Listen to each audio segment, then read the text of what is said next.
Ok, ci siamo, ciao a tutti, benvenuti in questo nuovo video. Il problema è registrare questo video che per in realtà sto rimandando da troppo tempo.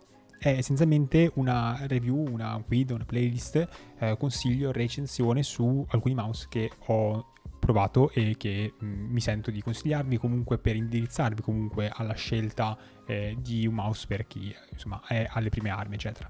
Il mio consiglio prima di iniziare è comunque di provare, quindi sì, guardatevi le recensioni, leggetevi i forum, ma secondo me alla fine la migliore cosa è provare, tanto alla fine non vi viene a cercare nessuno se ordinate un mouse su Amazon e poi venite, lo usate per una settimana e se non vi piace fate il reso, eccetera.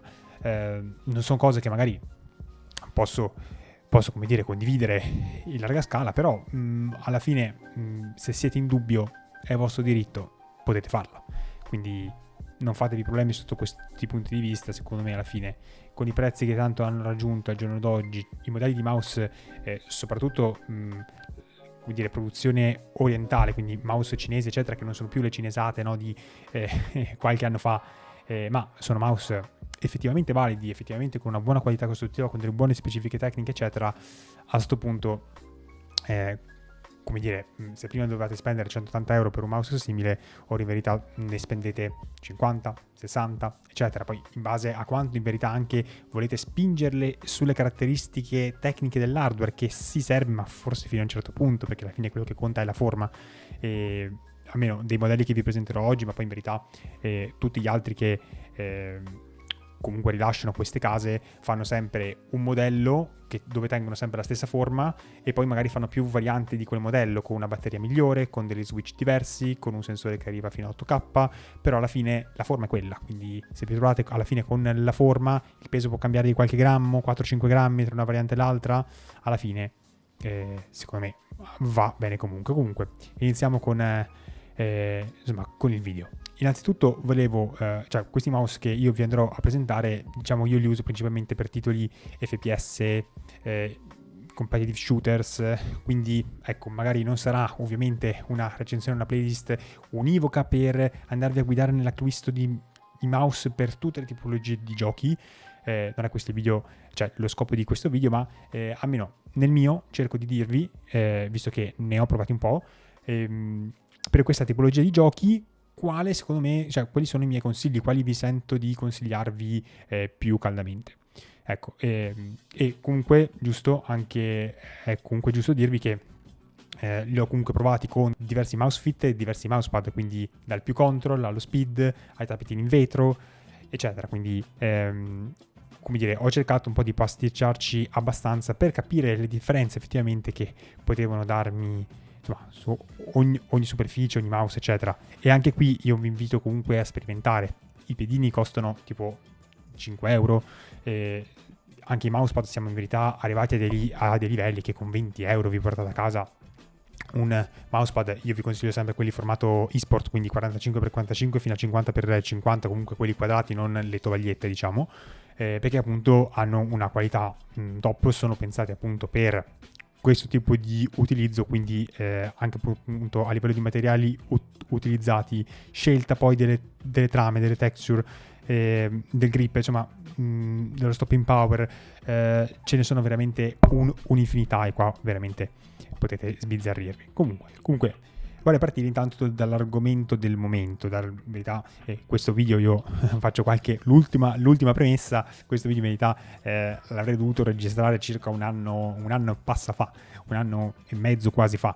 Il punto è che tutti questi mouse che io ho preso ovviamente li ho voluti provare per un bel po' di mesi. Su ogni mouse ci sono stato almeno 3-4 mesi, quindi capite bene che il tempo se ne va. Però comunque questi mouse si sono evoluti. Da quello che ho visto non sono usciti novità troppo interessanti, però comunque è un mondo sempre in evoluzione, e l'argomento del momento era appunto gli 8000 Hz di polling rate, e quindi quante volte al secondo il mouse comunica la sua posizione al PC. Diciamo che 1000 Hz è lo standard che c'è di fatto ormai in tutti i mouse da gaming che andate a comprare, ma la verità è che di fatto non avrete mai 8000 Hz fissi se andate a comprare un mouse da 8000 Hz. 8000 Hz è un picco, e quindi quando muovete piano il mouse, il pollice scende, non è che resta fisso cloccato a 8K. Ecco. Quindi senza contare che appunto questi 8000 Hz drenano comunque la batteria capiente quanto ce la potete avere. Considerate che comunque questi mouse qua che vi consiglio sono tutti mouse wireless, okay? Quindi che comunque hanno una loro batteria. Sì, si possono usare magari alcuni modelli anche cablati eccetera, hanno anche magari dei buoni cavi. Vi consiglio dei mouse cablati, sì, anche, però diciamo ultimamente mi sto spostando sempre più sui mouse wireless, perché di fatto alla fine con il dongle a pochi centimetri di distanza le latenze di fatto sono paragonabili al cavo, quindi non c'è, cioè almeno per quanto mi riguarda, almeno se non avete una situazione particolare, interferenze varie eccetera, potete tranquillamente usare i mouse wireless, non vi fate troppe pare su questo. Le latenze che poi ci interesseranno diciamo saranno altre, ecco. E inoltre appunto gli 8000 Hz fanno cioè richiedono anche un hardware decente, quindi un computer decente per di fatto poterli sia apprezzare sia garantire. Infatti stiamo parlando di avere monitor ad alti refresh rate, 240, 360, altrimenti differenza tra mouse a 1000 Hz e 8K non vedrete la differenza. Inoltre c'è il discorso dei DPI, quindi se giocate già a DPI bassi, 400, 800, mettere il mouse a 8K ancora una volta non vi porta nessun beneficio, e siamo punta a capo, no?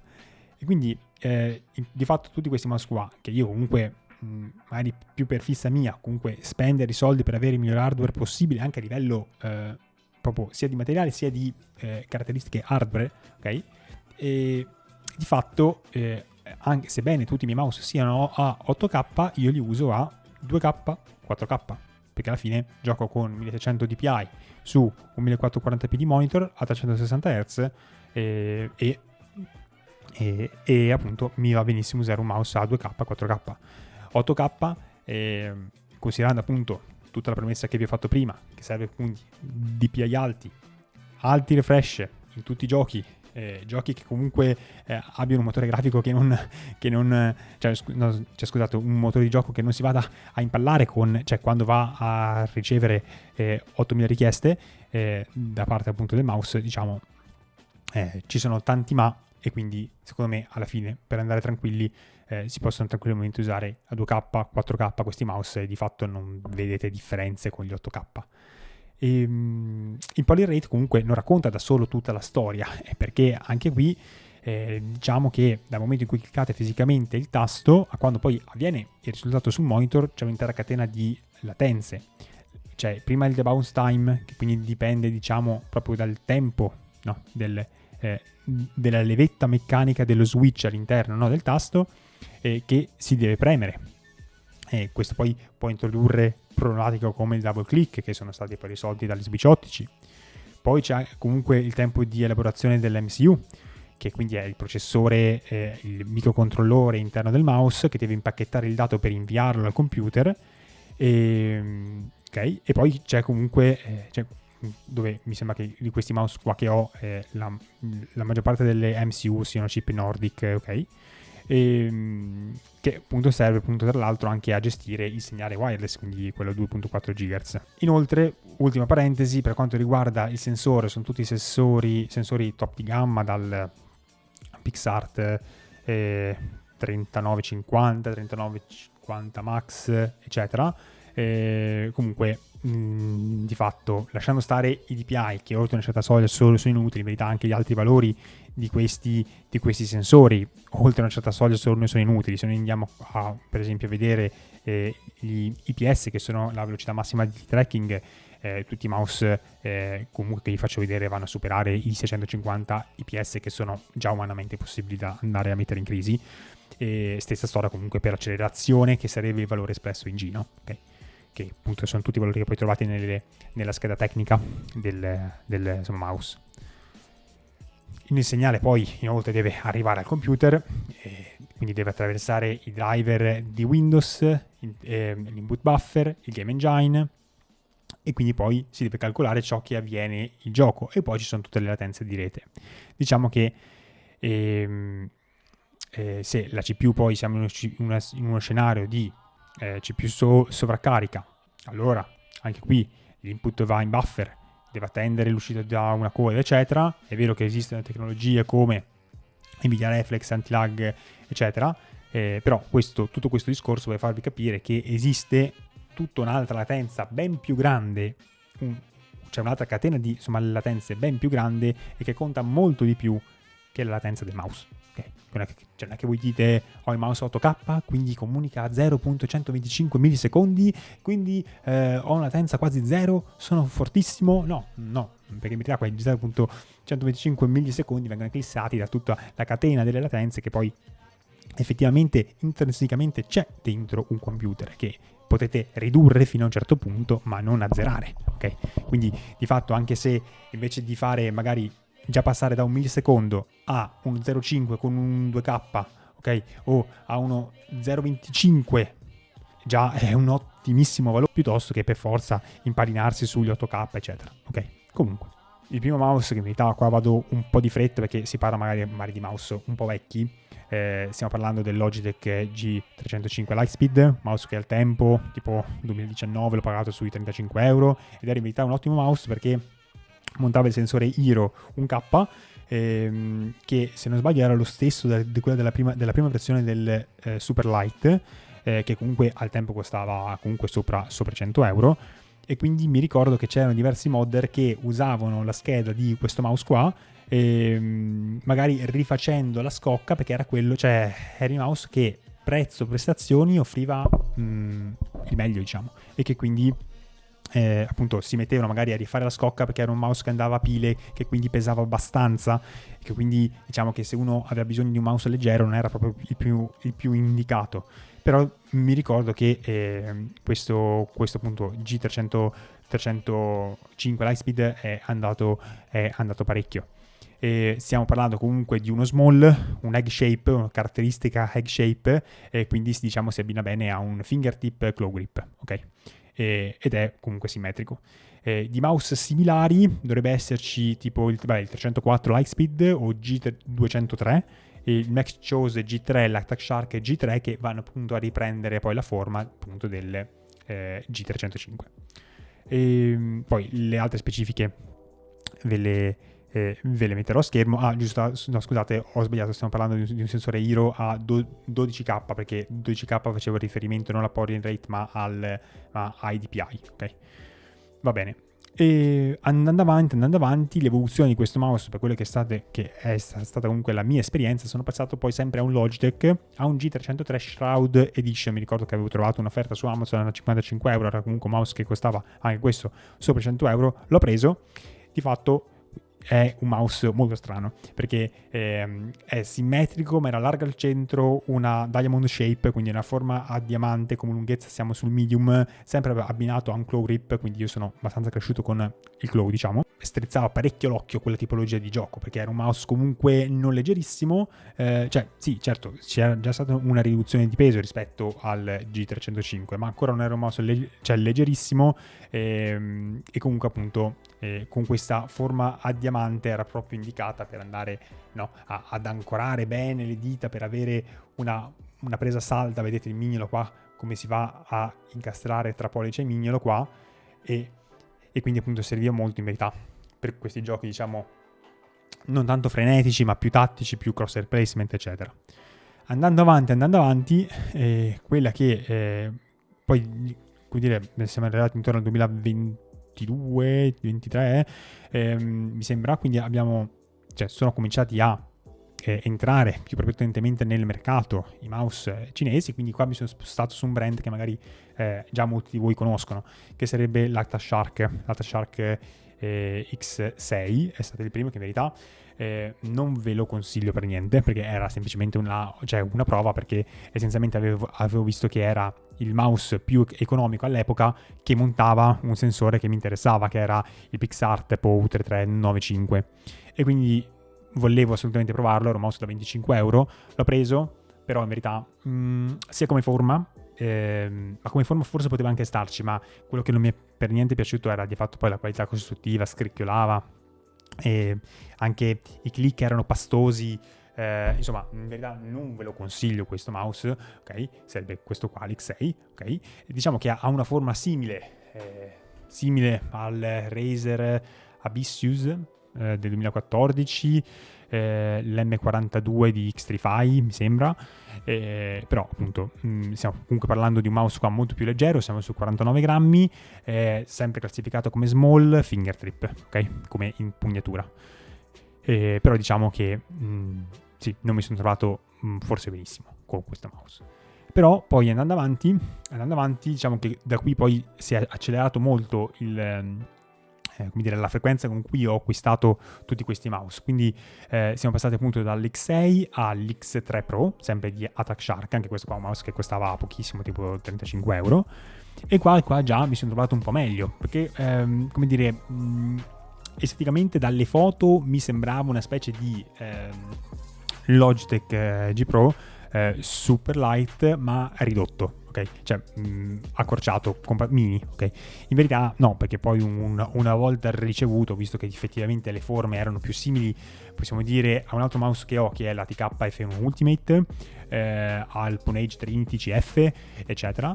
Stiamo comunque parlando di un mouse medium con una gobba posteriore centrale moderata, e anche qui ancora una volta che strizza l'occhio al Claw Grip Fingertip. Stiamo parlando comunque di un mouse, anche questo qua, siamo sempre comunque su pesi abbastanza leggeri, sui 59 grammi se non erro sulla carta, e anche questo mouse qua arrivava, la modalità che arrivava a 2K, non vorrei dire cavolate, e quindi ecco, l'avevo preso per questo, per appunto provare, eccetera. Però in verità poi questo mouse qua è durato poco, perché sì, mi sono trovato decentemente, però ancora non mi convinceva molto. In verità qua sono andato a spendere un po' di più, sono andato su un Pulsar, è stato il primo Pulsar che ho provato, l'X-Lite V3 ES. ES sta appunto per eSport, perché sono delle versioni, diciamo, del mouse pensate per i tornei, quindi non avere nessun software da installare, si controlla tutto dallo schermetto qua interno al mouse, eccetera. Qua ovviamente stiamo su un'altra tipologia di prodotto, non posso più dire che siamo su una fascia economica, perché effettivamente questi 90 euro sono i soldi, cioè sono sì, la cifra più alta che in verità ho speso per ora per un mouse, per farvi capire.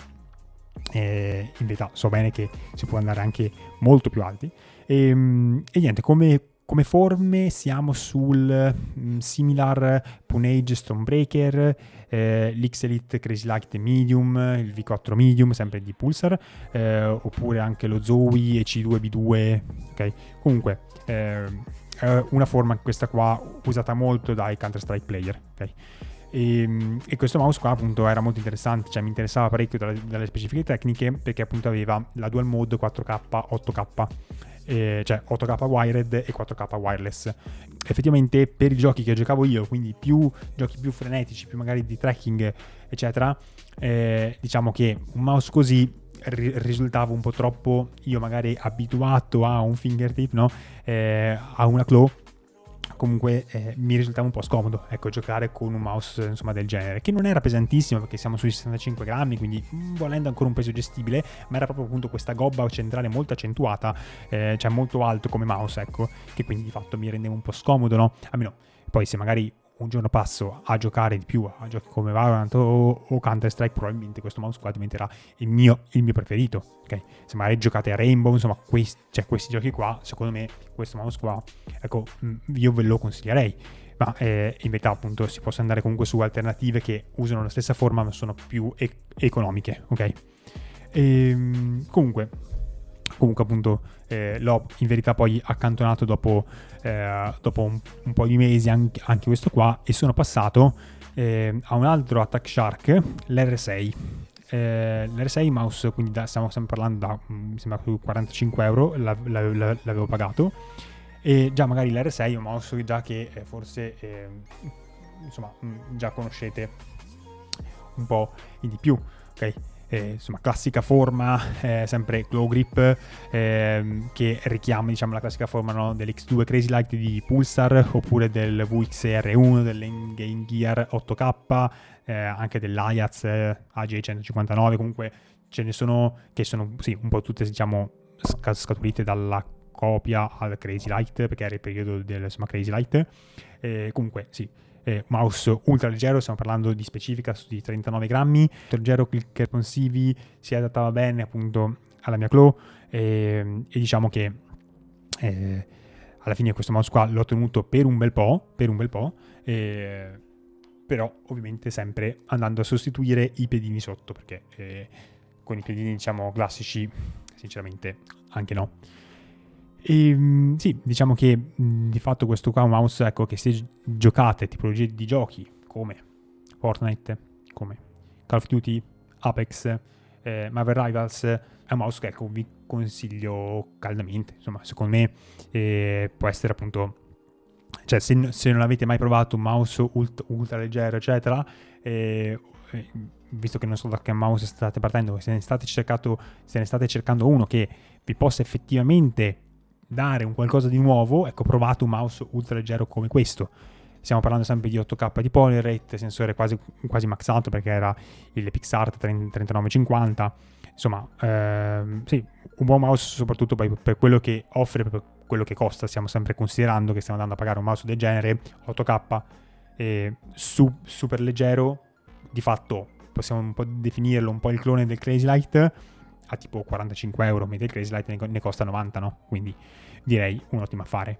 Se però volete fare uno step in più di qualità, perché comunque la Crashshark, sì, ora hanno tutti delle interfacce driver, quindi web driver, per andare a aggiornare, smanettare con le impostazioni eccetera, però secondo me rimane sempre un po' più indietro dal punto di vista software, ok? Se volete un feeling migliore di qualità, di qualità costruttiva e anche dal punto di vista software, secondo me io vi consiglio, pur mantenendo di fatto le stesse caratteristiche, la stessa shape, alla fine, cioè comunque molto simile dell'R6, io vi posso consigliare l'M-Chose L7 Ultra Plus. Questa qua è la versione che ho io, Plus, perché arriva a 8K. In verità, come vi dicevo, se prendete per esempio l'M-Chose L7 normale vi costa tipo 40 euro. Io questo qua, che è la versione maxata, l'ho pagata sui 60 euro, ma insomma sono in verità sempre cifre che si possono ridurre. Tutte queste cifre che io comunque vi sto dando fanno riferimento al prezzo a cui io le ho acquistate, quindi in teoria, ora essendo passato più tempo, in teoria si dovrebbe trovare a meno, cioè anche a un po' meno, o comunque vi consiglio di andare a sfruttare le varie offerte, coupon che ci possono essere, periodi di offerte eccetera. Tutti questi brand cinesi li trovate su AliExpress. Io ora non vi metto i link perché i link cambiano, i venditori cambiano eccetera. Comunque quando possibile cercate di prenderli sempre dallo shop ufficiale, quindi per esempio M-Chose Official Store, Attack Shark Official Store, ADK Official Store eccetera. Poi guardate, comunque ci sono anche in verità dei buoni rivenditori che hanno molte recensioni, che hanno il flag brand original eccetera. Guardate anche il numero di vendite che hanno realizzato, in verità vi arriva comunque a casa, e sfruttate periodi di offerta con i coupon eccetera, in modo che questi mouse di fatto ve li andate a portare a casa con una cavolata di soldi. Ok, quindi passando in verità a questo mouse qua, che quindi sarebbe l'M-Chose L7 Ultra Plus, pesa un po' di più perché l'R6 punta veramente a ridurre all'osso ogni singolo grammo. Questo qua è un pochino più pesante, lo percepite che è un pochino più pesante, ma un pelo. Stiamo parlando di specifica sulla carta, 39 grammi contro 48 grammi. Non penso che li sentiate, cioè in verità un pochino si sentono, ma anche no, cioè in verità sì, molto poco, c'è molta poca differenza. E anche qui stiamo parlando di un simmetrico, un profilo sempre basso, fingertip o aggressive glow anche, insomma, volendo, comunque quella sono le tipologie di presa per insomma questi mouse. E poi da qui in verità li avevo presi, mi sembra, assieme per fare una prova. Avevo preso anche, sempre tornando in casa, Attack Shark, l'R5 Ultra, che è tutto il mouse, quello che doveva essere in fibra di carbonio eccetera. In verità questo mouse qua non è proprio in fibra di carbonio, è tipo un materiale plastico misto con fibra di carbonio eccetera. Comunque, al di là del materiale, quello che ci interessa è che è un materiale molto solido, cioè questo qua non flette un cazzo, non fa nessun rumore, a differenza magari dell'Attack Shark, che alcuni si sono tipo lamentati che effettivamente ma perché quello è un mouse comunque molto molto molto leggero, e essendo una scocca cava può essere che magari faccia qualche rumore se stretto in certi punti, eccetera. Un mouse abbastanza piatto che richiama, diciamo, la forma dell'Amsumaya, l'Emchose A5 e varianti, il model, anche il Glorious Model O meno perché mi sembra che sia più piccolo. Comunque essenzialmente questa qua sarebbe appunto la forma del Maya, dell'Amsumaya, più o meno. E niente, stiamo appunto parlando in verità di una safe shape per eccellenza, perché diciamo è difficile trovarsi male con una forma del genere. Sì, abbastanza bassa, quindi per chi vuole avere la mano, cioè il palmo che si riempie bene, questo qua non ha una curva ben pronunciata, ok? Quindi di fatto anche questo qua si prende in fingertip o in claw, ok? Però è un mouse in verità molto leggero, con un ottimo click. Questo qua non so perché ha uno dei click che mi piace di più di tutti i mouse, insomma, che ho, in realtà forse se non il click che mi piace di più, perché non è un click, cioè mi dà la sensazione che è molto istantaneo, molto rapido, abbastanza silenzioso. Questa cosa qua mi piace, è come se ci fosse pochissima corsa, ok? Mentre magari in altri mouse, no, che magari vantano switch ottici eccetera, comunque sento un pre-travel maggiore, ok? Mentre questo mouse direi che ha un click istantaneo, ed è un mouse che anche ancora una volta vi portate a casa con 55 euro, 50 euro, e niente, sempre un mouse top di gamma per quanto riguarda appunto specifiche. Poi da questo mouse qua, diciamo, sono passato in verità all'ATK F1 Ultimate V2. Questo qua è l'F1 di ATK versione 2, ok? E diciamo questo qua ha una forma che richiama quella delle Weden Z7, o forse di più. I più conoscono i Ponage Trinity CF, sempre, insomma si rifà a quelle forme là, no? All'X3 Pro che avevo detto prima, eccetera. E sia un mouse che se comprate la sua versione Ultimate, che è quella appunto maxata, vi costa sui 70 euro, ma se no, se volete mantenere la forma potete anche pagarlo molto meno, lo pagate sui 45 euro se non sbaglio. Anche questo qua ha una gobba centrale più pronunciata ovviamente dell'R5 di Attack Shark, però comunque è abbastanza bassa, e quindi strizza l'occhio anche questo al claw grip.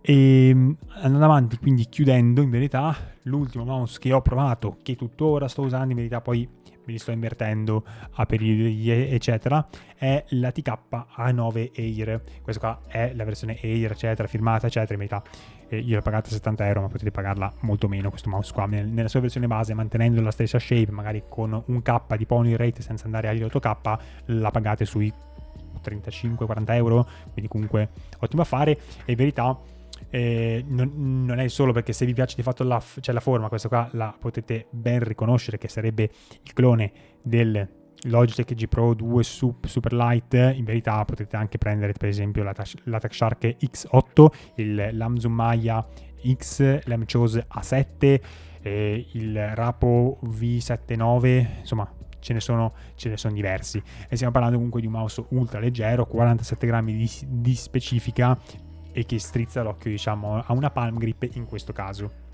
che io comunque faccio un po' un'ibrida, essendo abituato alla claw, faccio un po' un'ibrida tra la palm e la claw su questo mouse. Però in verità se avete mouse grandi, se siete abituati a stendere tutta la mano sul mouse, prendete mouse o questo qua o quelli che vi ho citati che hanno appunto la stessa shape, e di fatto vi trovate benissimo. Poi magari vi metto tutte le varie alternative per ogni mouse, ve le metto in descrizione, così poi vedete voi. I link però non ve li metto perché come vi dicevo prima cambiano. Poi un altro mouse in verità che ho provato, che me l'ha prestato un mio amico, era le Weden S9, che va invece a riprendere la forma del Viper V3 Pro, ma in verità anche qui ci sono altre alternative, perché anche l'Emchose ha la sua copia, mi sembra che si chiami K7, quindi la linea K7 copre, diciamo, la shape del Razer, o per esempio ATK X1 stessa cosa, o anche Attack Shark X11 fa la stessa cosa, eccetera.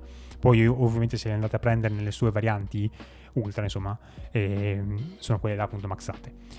Delle Weden ha una nomenclatura particolare, perché ci sarebbe l'S9, l'S9 Pro, l'S9 Plus Pro, l'S9 Max, l'S9 Ultra, l'S9 Plus Ultra, l'S9 V2 Pro e l'S9 V2 Ultra.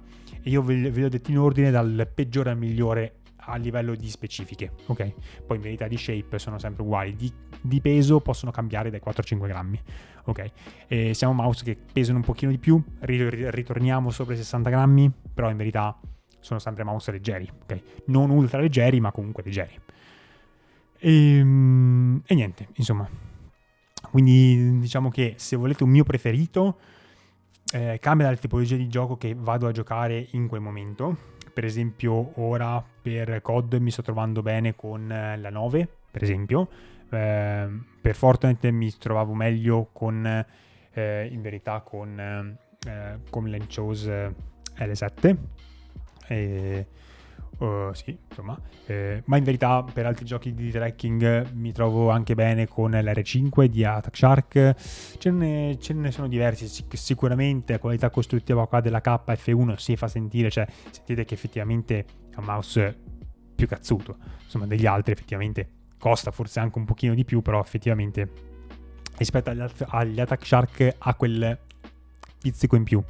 Però diciamo sono tutti secondo me ottimi mouse che vi sento tranquillamente di andarvi a consigliare. Appunto ripeto che li sto usando da parecchi mesi, magari non sono l'influencer che gli mandano i mouse, li provo per mezza giornata e poi ci fai il video sopra, ok? Io li sto veramente provando da tanti mesi. Queste qua sono le mie opinioni che sono sentito di maturare. Non ho fatto troppo opinione sulle specifiche tecniche, perché appunto vi ho detto quanto contano fino a un tot. Poi comunque la scheda tecnica potete andarvela a leggere. Mi sono concentrato più sul peso, sulla shape, sul polyrate, sulla tipologia di switch e niente, insomma. Spero che questo video vi sia stato utile.